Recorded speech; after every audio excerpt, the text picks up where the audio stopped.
Come on. All right. Dim it.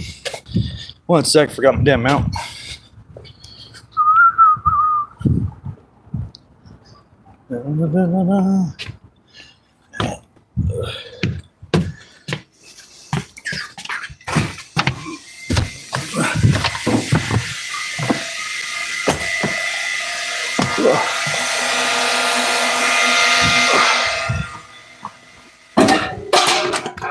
Crash!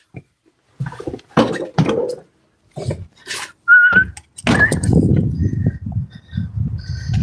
right. I'm gonna do that.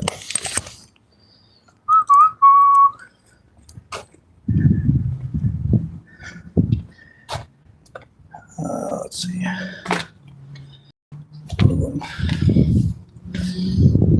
This shit's gonna work. All right.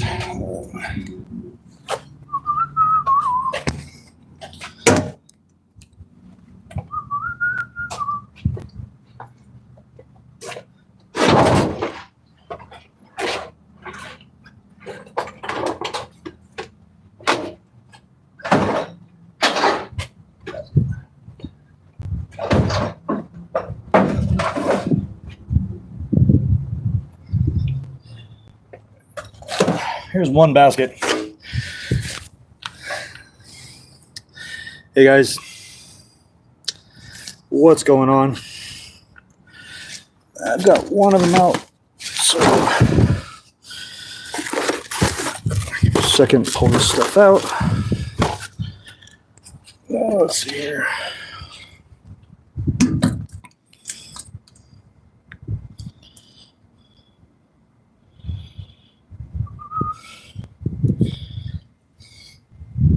So this is 67. 67 is still second gen, right guys?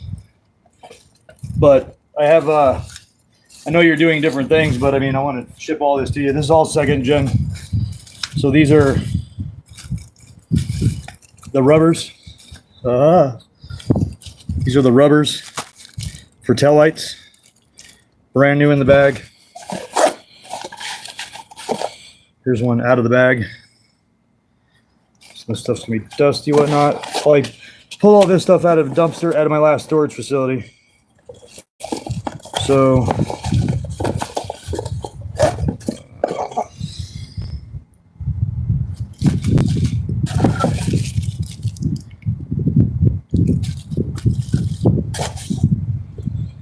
don't even know what this part of the car would go to, but it's a bunch of rubber stops. There's a bunch of those. Some of the parts I have are original parts.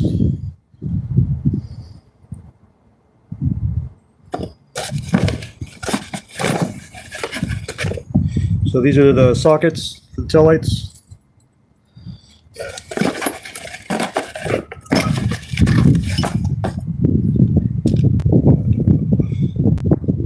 The rubber pad for something. I know everything on this goes to a bug, but there's just a bunch of like rubber grommets and stuff. I mean, I don't know how much of it you plan on putting back together, but this guy was doing a full rebuild on it. Ooh, never even opened up that box. So last storage facility I was at, a guy had passed away that was building this, and his son showed up and literally just threw pretty much everything that was in the storage unit into the trash. Unfortunately, it got taken from me, but there was even racing rear axle and shit in there. But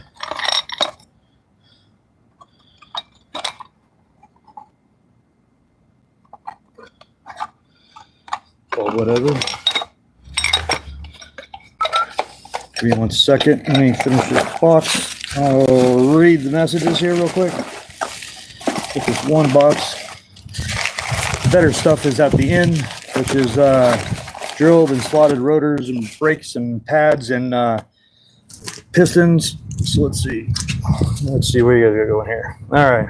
Anyways, thanks for coming. So, like I said, I pulled all this stuff out of a dumpster. The sons came and threw it away. Like I ended up getting $1,000 TIG torches out of the dumpster and everything. It was ridiculous what they're throwing away. Brand new stuff, like probably $400 in TIG cups and everything. So Let's see here.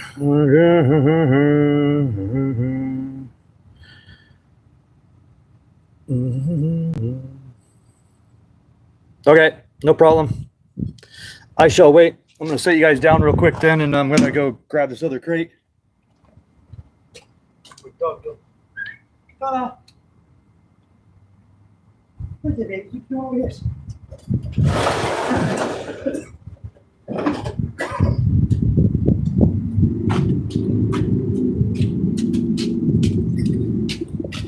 So I'm one of those people, you know, don't like throwing good shit away.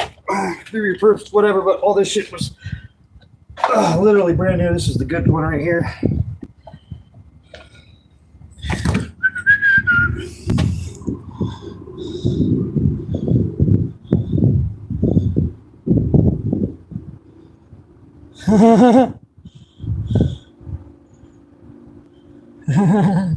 That's hilarious.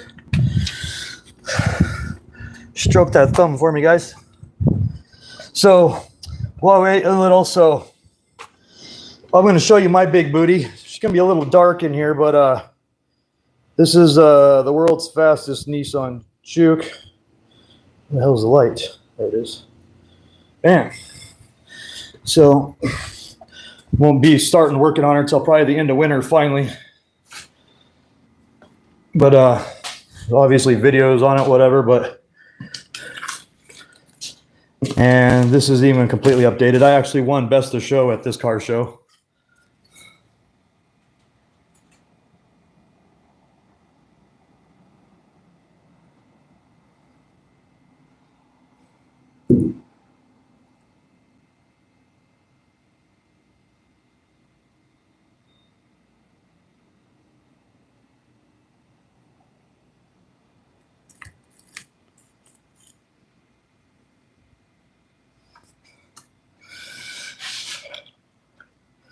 So this one, that was just my plate. So that's what the car it is. So anyways, dirty as hell right now, dark as hell. Inside stock, but tires. Dirty right now, but you guys seen the videos or whatever. Stock horsepower was 188.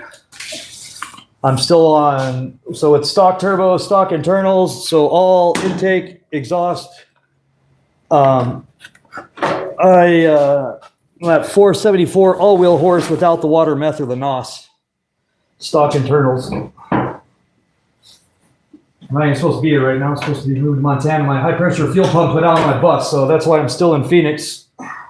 But she's definitely a little dirty right now, guys. The little TLC, that little 1.6 liter, you know, almost 500 horse on stock internals is pretty crazy. So I've got a video. You can hear the exhaust that I have on it. So anyways, what we got going on here? Everybody here? Yeah, go check out the videos. I have there's about a 12-minute long video I have that has all, most of the pictures are professional, like quality pictures, but they got like a 12-minute collage of the Juke when it was looking really good before. I haven't done anything to that car now for probably about 4 years. So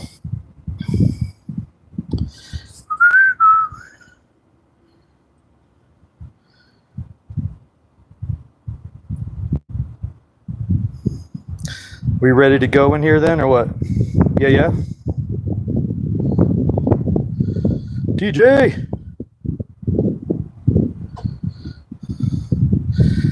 we go for whole shot here.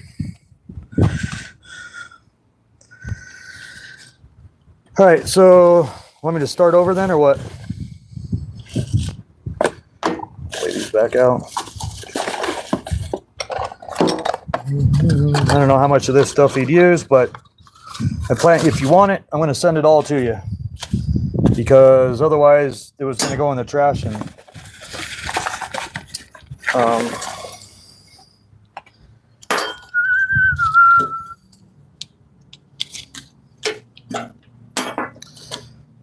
all right, so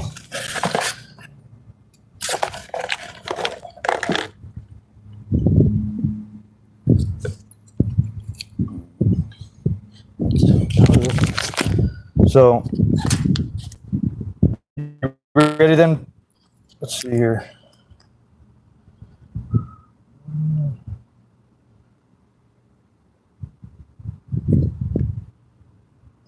We're still waiting for Ross?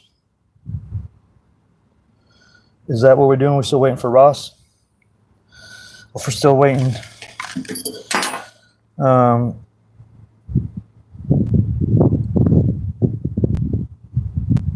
we're still waiting for him for the parts. This is what I was pulling to Montana. High pressure fuel pump went out, but pulling double tow behinds. So this is a 94 Cummins. It's actually just a single cab long bed, but the rancher or farmer I bought it from, they cut out the back of the cab and the front of the bed, and that's actually a sleeper. And then right after Ken Block died, I cut the back of the rest of the bed off and installing this flatbed. It's got an auto crane on here because of the work I do, heavy duty. But this is a 12 valve. People only got like stage 2, 6,000 in the transmission. Dirty as hell in here right now, but I got to do head gasket and compound turbos, and this thing will be running. It's got almost 420,000 miles on it. So pulling it with my bus. This is a 24 valve Cummins. I ain't gonna go inside today because it's packed because I was already supposed to be gone, but we ready for the parts.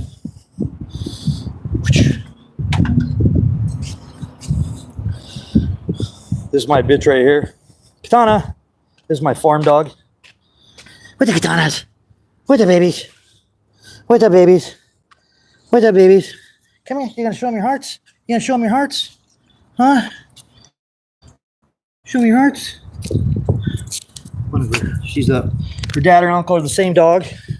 She's the only child, but she's a nice little heart. Her name's Katana. She just turned 7. What's up, babies? What's up, babies? What's up, babies?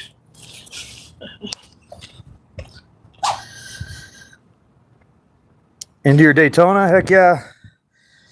So I also have an 86 FC RX-7 sitting over at my buddy's at Gearhead Garage, and haven't decided yet if I want to put a 4BT Cummins in it or if I want to go electric with it, because it doesn't have a drivetrain in it. It doesn't have the rotary in it, which I'm setting that car up for drift, so I really don't want a rotary in it because I'd rather have something more reliable. Let's see here. Thanks for the dog. Her name's Katana. Katana? Where's your Katana? Katanas?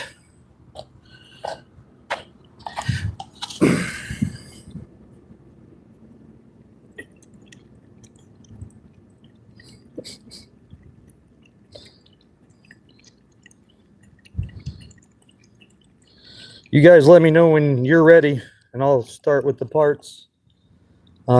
Someday I'll give you guys a tour on the inside of the bus. So the inside of the bus is set up from the center. I got to raise the roof to finish. I built 2 of the walls, but I don't have to extend them. There's going to be one more wall, but third wall goes right above center of the axle. From there back is a small machine shop in there, my welding stuff. There's I have 2 motorcycles in there right now.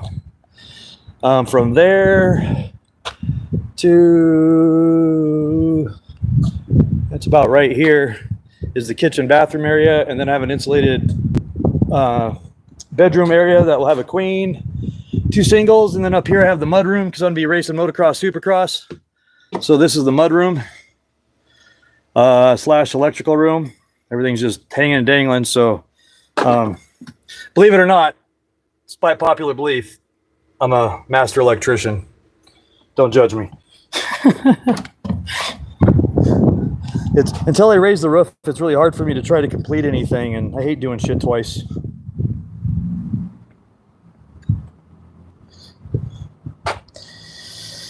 Yeah, but I'm a Cummins guy, and me being an electrician and my infatuation with magnetics and stuff, man, for a drift car, electric makes sense, man. I mean, a drift event, you're not out there for long periods of time, so You know, charge duration would be good. It'd be a hell of a burnout car, and you know, power on tap.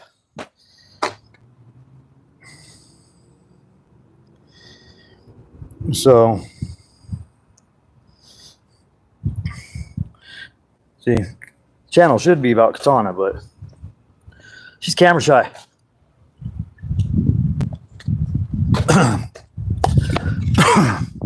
It's locked up. So that intercooler was the intercooler. You can actually see two upgraded No, you can't. You can't see shit in there. Nothing but reflection, huh? You kind of see two intercoolers in there. That one on top is a Forge intercooler for factory location replacement on the Juke. That little intercooler was $1,000. It's a Forge intercooler. You'll see in my shorts the big ass intercooler I have on it now. Is there any parts in this? No, that's all electrical shit. All right. Are we ready? Yeah, I know. And, you know, my experience of going to car shows, like, you know, I've always wanted a WRX and stuff. Subarus are fun. I've had some other ones, but, you know, taking a WRX to a car show, why would you want to compete against 100 other WRXs? One-offs is what wins shit. Which is I've won the best of show, and I've also, if you guys have ever heard of Import Face Off, the largest traveling import car show, I won best import SUV truck at an IFO event, which is a national event. So, are we ready for the parts? Let's see here. My dad was Navy. I went and took my ASFAB out in Watts, California, after I was doing door-to-door magazine sales, and was sucking at that, obviously. And it was the second time I was going to go in the Marines. First time down in Denver, took forever, whatever. But I went to Watts. I did my ASFAB test. I was the second one done with the test, and like not even 5 minutes later, they pulled me into the head commander's office and asked me where I was from. And like a smart ass, I said, "Isn't it there on my application?" And I got my ass chewed. And after I was like, "Why? What's it?" They thought I had cheated because I scored in the top half percentile, and I set a new record for the fastest it's ever been completed. But they ended up disqualifying me for flat feet, and I put in for a waiver. And it took them like 8 months to get the waiver back, and I had found a decent job by then, so I ended up never going in, unfortunately. But my dad's Navy, so which is this is all growing up around. I mean, I was wrenching at 5, but I would have been in the Marines, but ultimately I did not end up going. Building a standard set of servos relay controls from an Arduino or Raspberry Pi. Are you stuck on using Arduino or Raspberry Pi? No big deal. So I use PLCs, direct logic PLCs. You can buy a PLC for like $60. They're more of an industrial type thing. I haven't the wind tunnel. When I went back to college, the wind tunnel, I'm the second graduating class. The first graduating class built the wind tunnel, and then I automated the wind tunnel. So, but we use PLC. So, I mean, figure out an Arduino Raspberry, but PLC would be a little bit more industrial, heavy duty.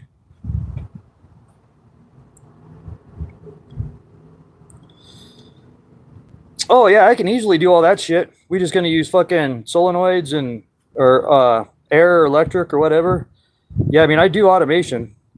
I actually got headhunted off of Craigslist to do to commission equipment here for one of the top large quantity Amazon vendors selling those little instant bottle things. I can never remember what the hell they are. Yeah, so that's my type of bag. Like, yeah, automation and stuff like that. That's what I like to do.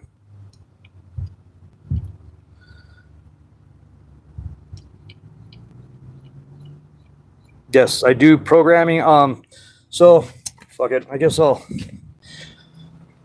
maybe show you a little hit here. It's like super messy in here because I'm crap. Like I said, I was supposed to be leaving, and I had to turn around, come back because I got to replace $2,500 pump. But you'll see in here programming and stuff on the side. So my workbench, I weld batteries. I make lithium-ion battery packs. Behind my water cooler, that's a 3D printer. It prints metal.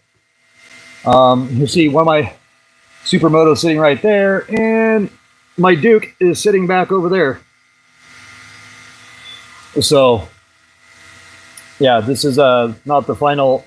I had to move the weight forward just for the traveling, but so I like programming stuff. That's fun to me.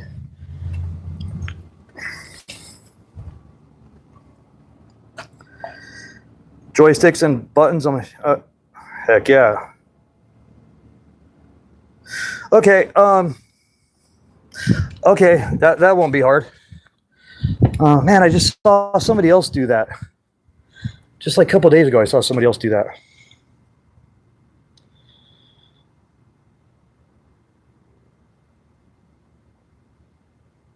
Where do you think? You're an engineering student? Nice. Between learning solar energy and control systems, my advice to you would be to get into control systems because you're going to be in way higher of demand. I mean, solar, I mean, I have a degree in wind energy. You want to exercise your brain. You want to go into programming, PLC controls and stuff like that. That'd be my advice.